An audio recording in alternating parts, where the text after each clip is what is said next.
Do you dream of starting your own cookie decorating business? Then you're in the right place. Hey, I'm Lauren, the host here at the Sugar Coated Dreams podcast. I'm here to guide you through this exciting world where sugar, entrepreneurship, and creativity collide. So grab your favorite latte or your glass of wine and let's dive into building the cookie business of your dreams.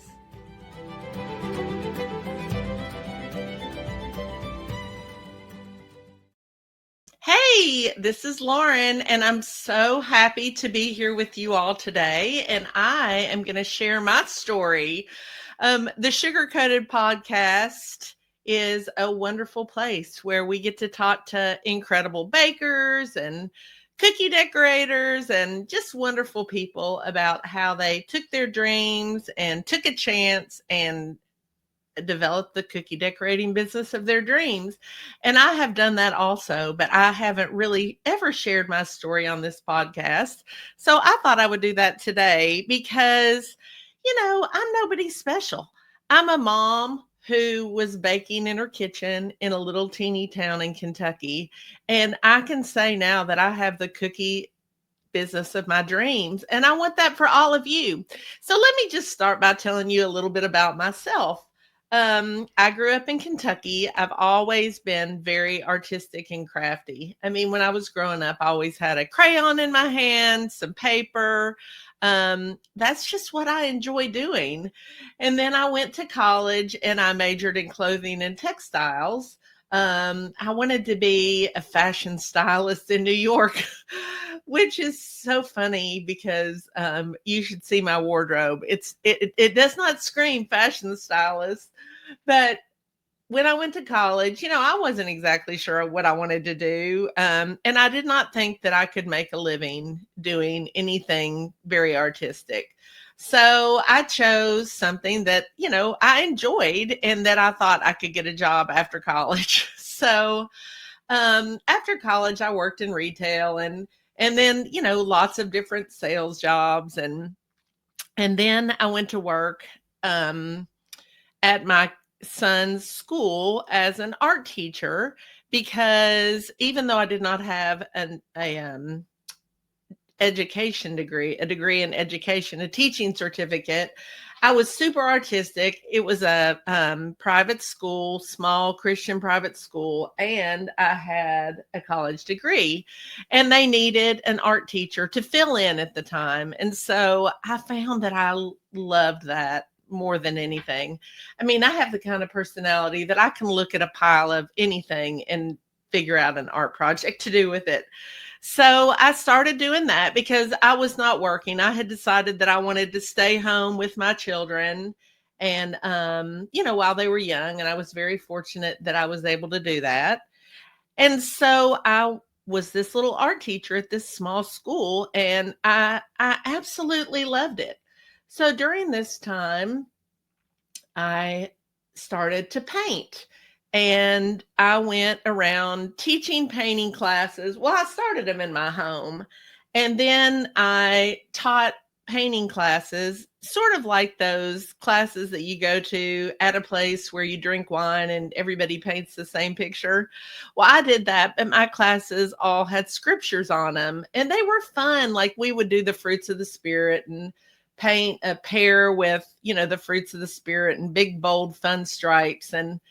And I would share the story of my nephew, which is a miraculous story that it doesn't have anything to do with baking, but maybe I can get him on the podcast someday because I would love for you all to hear his story. He is truly a miracle. And so during this time, my kids, like I said, were in school. I was teaching part-time and I became the room mom. And I saw all the cute decorations. I mean, I love a party and I love all the stuff that goes along with it. And so I started seeing mainly on Pinterest, I think. I mean, this was a long time ago, so it might have even been pre-Pinterest, but I saw pretty cookies that people would have at parties. And I thought that would be fun, to take those into the kids' parties. I've never made those before, but I'm artistic. I can do it. Well, I can still remember the very first cookies that I made. I mean, I can remember it so vividly, and it was a decade ago. It was a Valentine party, and I wanted to take little whale cookies and have a little sign that said, "I whaley love you." And so, I got my cookie cutter, I got my recipe, and I looked up a recipe for royal icing. I made that. It was not the consistency that it should have been. I had no idea how to pipe. I had no idea how to do any of it. But I did know how to bake. I mean, my mom had taught me how to bake, so I knew how to make a good cookie. But that was pretty much all that I knew. And there really weren't a lot of tutorials at that time. Um, there just weren't. There were a few, but not many. And I really didn't even know about them. So I made my royal icing, and my husband and I stood in the kitchen and we took a toothpick. We spread, we would take the icing and a little spoon and we would put some down on the cookie. And then we would take a toothpick and we would spread it. And then we put a little heart on it that was a little sprinkle heart. And we were so happy, and they looked hilarious, but of course our kids loved them. They didn't care. But I thought that was really fun, but it took forever because, as we all know, if you're listening and you're a cookie decorator, you don't put a little blob of royal icing on a cookie and then spread it out with a toothpick. That is really the hard way. But it was fun, and we enjoyed it, and that was that. Well, then I had a birthday party for my mom, and I decided that I wanted to give everybody a little gift. And what a cute gift um, of cookie. I wanted to give them a little gift of cookies, or a cookie with a heart on it. So again, I thought, okay, I've done this once. Surely I can do it again. So I think I did find an online tutorial on royal icing. So I watched that.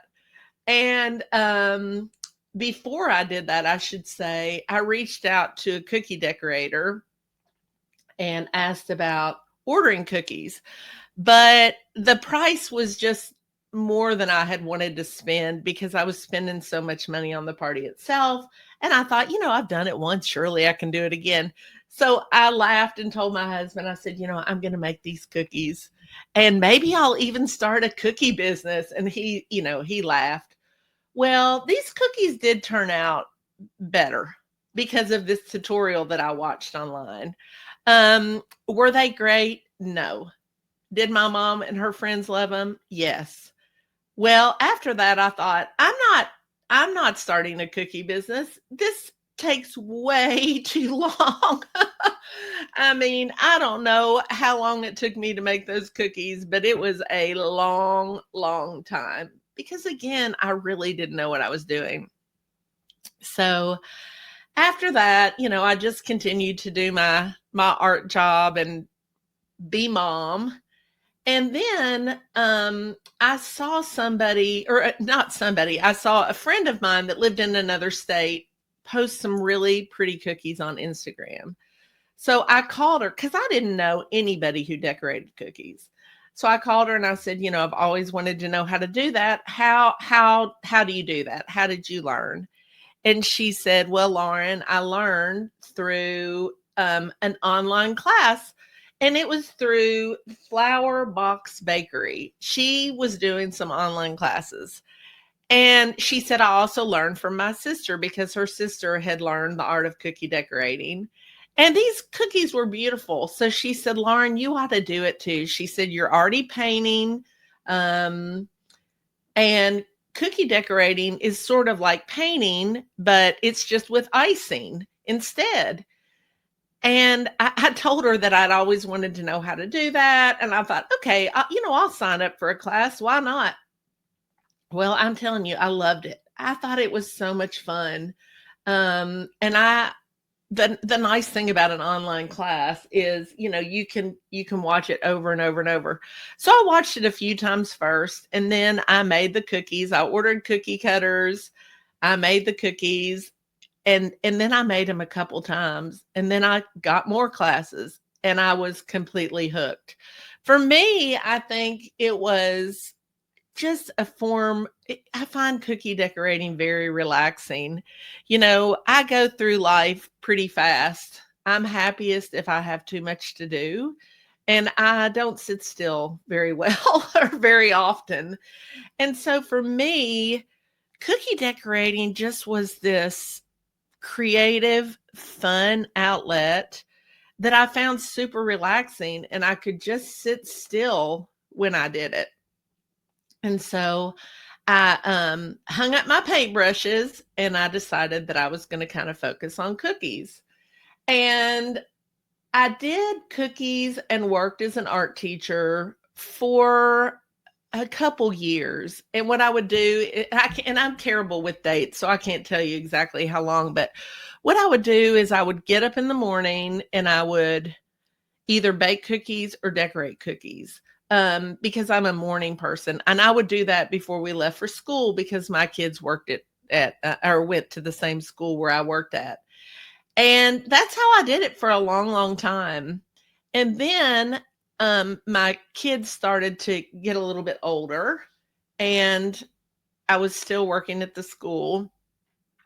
And my oldest son, I think during this time he had just maybe gotten into high school, or he was in high school. So I knew that my time at home with my kids, wasn't going to last forever. And so I started thinking about maybe not working anymore and just doing cookies all the time so that I could be home. And, I had heard something that I just had never forgotten about children. And I have boys who are pretty quiet. And I heard that if you can catch your kids at snack time after school, they'll open up to you more. And I found that to be so true with my kids. And so my goal, honestly, was to be at home when they got home from school. At this time, when I was thinking about all this, they were no longer going to the private school. They were going to a public school. And so they didn't have to rely on me to take them to and from school. So I just wanted to be home with a snack whenever they got home from school because I wanted to know what was going on in their life. So that was honestly, that was the big reason for me wanting to work from home. Well, then my husband was misdiagnosed with appendicitis, and he was incredibly sick. I mean, unbelievably sick. He was in the hospital. His appendix actually burst. He became septic. It was bad. And when you go through, and he's fine now, but whenever you go through something like that, it really makes you think about what's important to you in your life. And so then I thought, gosh, I just want to be home more, period. I want to be home more for my kids, but I also just want to be doing my own thing so we can sit down and have dinner. Because as you all know, if you work and you try and do a cookie decorating business, sometimes it can be hard. And, you throw a husband who's super sick. He wasn't sick for a long time, and then kids who have tons of activities into the mix, and you're just busy, busy, busy. So what I did was I made a plan of how much money I wanted to make, and that would enable me to leave my job. And then I worked backwards. And many of you have heard me say this before, but I worked backwards and I figured out, okay, if this is the amount of money that I want to make, and I was just trying to replace my income of what I was making in the school, then how many cookies would I need to sell in order to do that? Well, for me, that was way too many cookies because I love I really love the artistic side of cookie decorating. And I'm not one of those people that like making 20 dozen cookies at a time. Some people love that, which that's the fun of the cookie world. There's something for everybody. But that's just not something that I enjoyed. So I realized that I was not going to reach my goals by making, a bazillion cookies. So I started thinking, what else could I do? And so I realized maybe I could teach cookie decorating classes because, I had been an art teacher. Um, I loved art. I loved people. And I just thought cookie decorating was so much fun. And I think there was one girl in my town at that time, or not even in my town, but in Lexington, that was teaching cookie decorating classes. So I thought, maybe I'll try that. And I figured out by doing those two things together, then maybe I could reach my goals. So I did that for a little while before I quit because I just wanted to make sure that I could do it. And then once I had reached that goal of having enough scheduled in a month to be able to then replace my income, I quit. And that was a hard thing to do because I loved my job. I loved the kids. I loved the people that I work with, but I loved my family more. And that's where this decision was coming from. So I came home and made cookies, did classes. It was fun. I mean, I absolutely loved it. And then the pandemic comes. And so people stopped ordering cookies, people stopped doing classes. So I thought, okay, I'm going to just use this time to learn. So I learned Procreate during this time. I took a class. I love taking classes. I love learning, especially when it's something I'm interested in, like something artistic. So I learned about Procreate. And I also was involved in an online group that was learning about Instagram. I didn't really do very much social media. I did a little bit, but I didn't know what I was doing. So all during, it was probably, wasn't the pandemic 2019, 2020? Probably for a year at least, I learned all about Instagram and I baked a lot. I made macarons, I made cupcakes, I made cakes, I made lollipops. I just thought that's something I really enjoyed. And so I just wanted to learn how to do it more. So I just practiced my skills of baking during this time and Instagram. Well, the person that was teaching us how to use Instagram, because there was a group of us who are still together now, which is so wonderful. He said, if you desire to be on the Food Network, which most of us did, we wanted to be on the Christmas cookie challenge. He said, you need to post a lot. You need to make sure that you have a picture of yourself, your bio, where you're from, and you need to try and do something to set yourself apart from everybody else. So I thought, hey, that might be kind of fun to be on the Food Network, but never in a million years. I mean, that was just one of those far reaching goals that I thought would never, ever come true. But I took his advice and I started posting a lot. I changed my name to the Cheerful Baker during this time, and that's a whole nother story, which I'll share another time. And I did I did some funny videos. I mean, I danced, I did a lot of those where you talk, it's a, what's it called? Where you don't actually talk, but the music is saying something and you're just acting like you're saying it. I did a lot of those. And I just had fun. I probably embarrassed my kids to death, but it was fun. We were stuck inside, and that's just what I did. Well, it worked because one day I received a message from somebody about the Food Network Christmas Cookie Challenge. And I had never applied because, like I said, I just didn't think that I was good enough to be able to do that. I thought you had to be this unbelievable cookie decorator in order to apply to anything like that. And I'm a mom who bakes in her kitchen in a small town in Kentucky. So they reached out to me, and I just thought that it was a hoax because when I went and looked at the profile of the person who reached out, there was not anything about the Food Network on there. And so it took me about a day to respond. But then I did respond because I thought, why not? Let's just hear what this person has to say. So she said, I would love to talk to you about the Food Network Christmas Cookie Challenge. Would you be interested? And finally I said, yes. Why don't you call me tomorrow between 1 and 1:30? Because I knew that I would be driving home from a doctor's appointment during that time. And I love talking on the phone in the car. I'm the least distracted. I mean, of course I'm distracted because I'm paying attention to driving. But I just enjoy talking on the phone while I'm driving.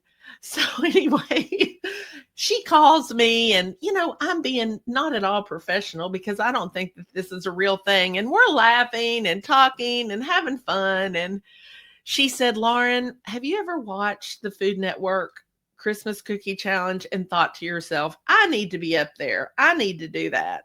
And I said, no, I never have thought that. I said, now I could do it. But I've really never thought about it because I thought, you don't want to be too negative. Did I think I could do it at that time? No, but it's kind of like fake it till you make it.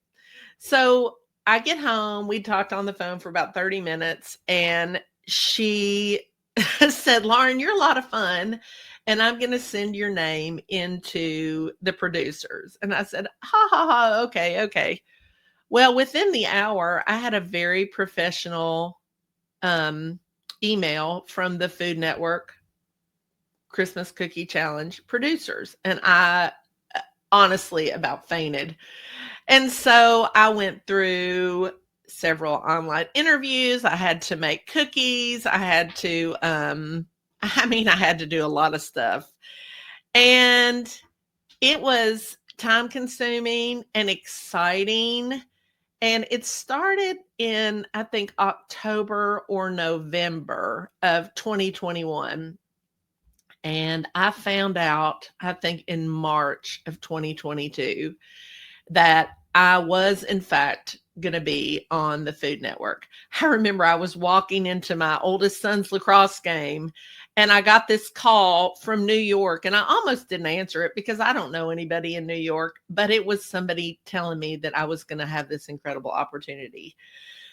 So during this time, I had also started making cookie cutters because my husband's very techie and he wanted a 3D printer. And my friend Sam was teaching about how to make cookie cutters. And so, like I said, I love to learn. I decided that I would take her class. So I did that. And then I started printing my own cookie cutters. So when I found out I was going to be on the Food Network, I thought, this is an unbelievable opportunity to really grow my business because I'm going to have this, I'm going to have these national eyes on me, which was also very nerve-wracking. So I thought, what could I do? What could I do to kind of harness this incredible opportunity that I've been given? So I knew I did not want to send cookies all over the United States. And I thought, what do I love to do? I love teaching classes. I love it. I mean, that's my all-time favorite thing. So I had a friend named Christy who was doing a subscription box. And she was doing a subscription box of beautiful home decor. But she's very entrepreneurial too. And so I called her and I said, let's have lunch. And I found out a little bit about the subscription box business. And she gave me this, I don't know, probably 20-page little book that she had printed off. Well, I read through that very briefly because I'm one of those people who sort of just dives in. I read through that and I thought, I can do this. I can do this. I had a product. I had cookie cutters that I was making. I had design skills because I had learned how to do Procreate during the pandemic. I knew how to teach classes. And the one thing that I did not know how to do was to do long form videos, but I thought I can figure that out. I can figure that out. I know how to do short form videos. And I had done a few longer ones because IGTV was during those days. And so I thought, I do have all the skills to do a subscription box. Or so I thought. And so, I did what a lot of crazy artistic people do. And I just put up a website, or maybe I already had a website. I don't remember. But I put up information about a subscription box. I think I went on CookieCon and talked about it. And before you know it, I had 18 subscribers. And bless you if you were one of my first subscribers, because I really did not know what I was doing. I mean, I knew that I wanted to create sets, coordinated sets in sizes that were popular, because when I first started, I had no clue what size cookie cutter to purchase. I mean, you think that's an easy thing. It's not. I would either order them, they'd be way too big or they would be way too small. And I spent more time trying to figure out sets, which design to put with another design. That took me forever. And then once I would come up with the set, I oftentimes did not know how to decorate them, because you could find decorating tutorials online, but they were kind of one tutorial with one cookie cutter at that time. And that just was super time consuming. So I thought, okay, if I can come up with a set that is all coordinated, and I can teach you all how to decorate the cookies in that set, then more people could learn to decorate cookies, which makes life just more joy filled. So that's kind of how I came up with the subscription box. So like I said, I had 18 people at first, which was wonderful. And I did not know how to do the tech. I mean, there's a lot of technology involved in subscription boxes. I didn't know how to do the reoccurring billing. I messed people's billing up. I did not pack the boxes correctly. I mean, it took me forever to pack the boxes because I had no systems in place. It was a mess. But I apologized to people when I made a mistake, and I continued on. And so now I've been doing it for almost 3 years, and I have never been happier in my life in work-wise. I mean, I just love showing other people the joys of cookie decorating. It is just so much fun. And because I took a chance and said, I'm going to take a class and learn how to do this.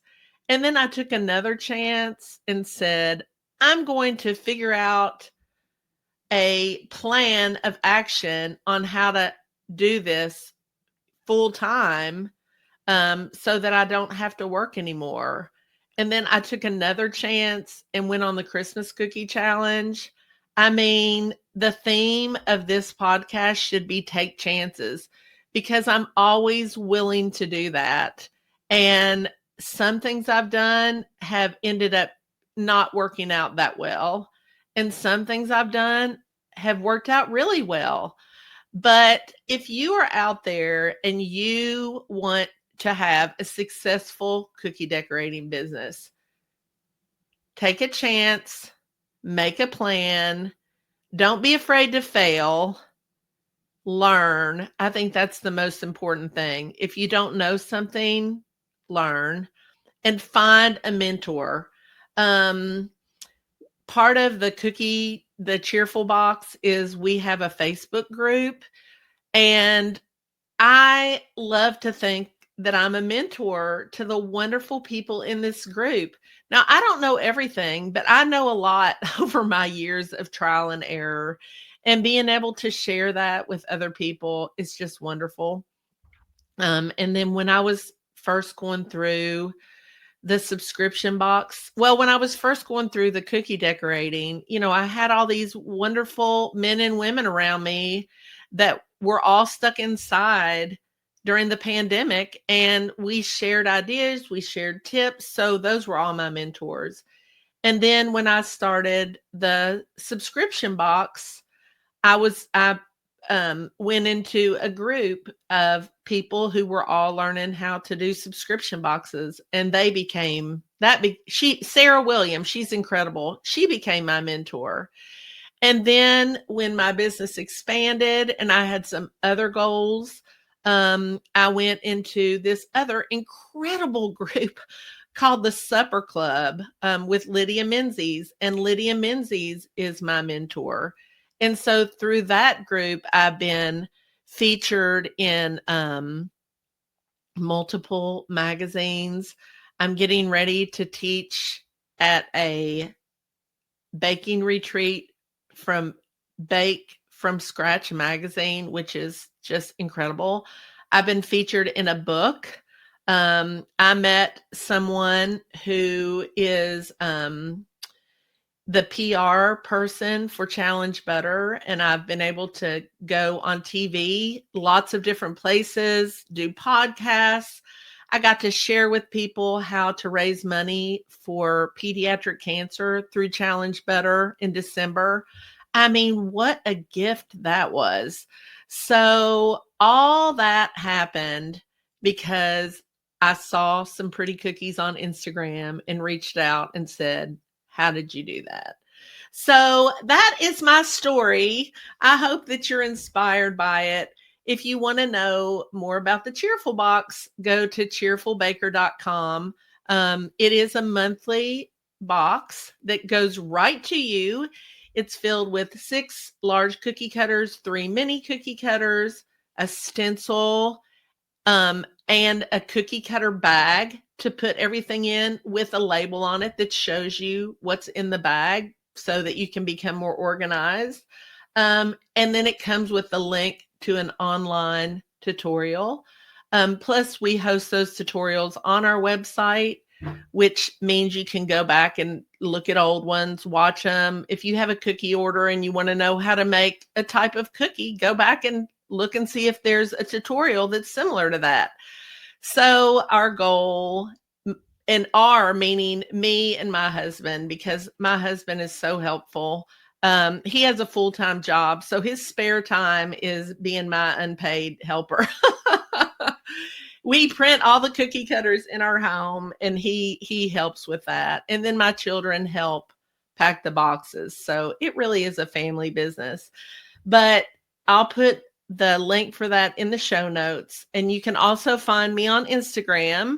I'm the Cheerful Baker on Instagram. You can find me on Facebook. I'm on Facebook. It's Cheerful Baker. And I would just love to help you realize your dream. Because like I always say, I'm a mom in a small town in Kentucky baking cookies in my kitchen, and look at what I've been able to accomplish is just incredible. And if I can do it, you can do it. So I can't wait to hear the stories that you all share about your baking business. Send me a message and tell me what your goals and dreams are, because I think once you tell somebody, you're more likely for that to come true. So thank you for listening today to my story, and keep listening so you can hear stories of other wonderful bakers in our community. See you next time. Hey, thank you so much for listening to today's episode. If you enjoyed it, don't forget to subscribe to the Sugar Coated Dreams podcast on your favorite podcast app. Also, please take a moment to rate and review this podcast. That way, all your friends will be able to find it too. A new episode will be released every Thursday. Until then, remember to keep dreaming big and never underestimate the power of a little sugar and a lot of passion. I'm Lauren, the Cheerful Baker, and your host here at the Sugar Coated Dreams podcast.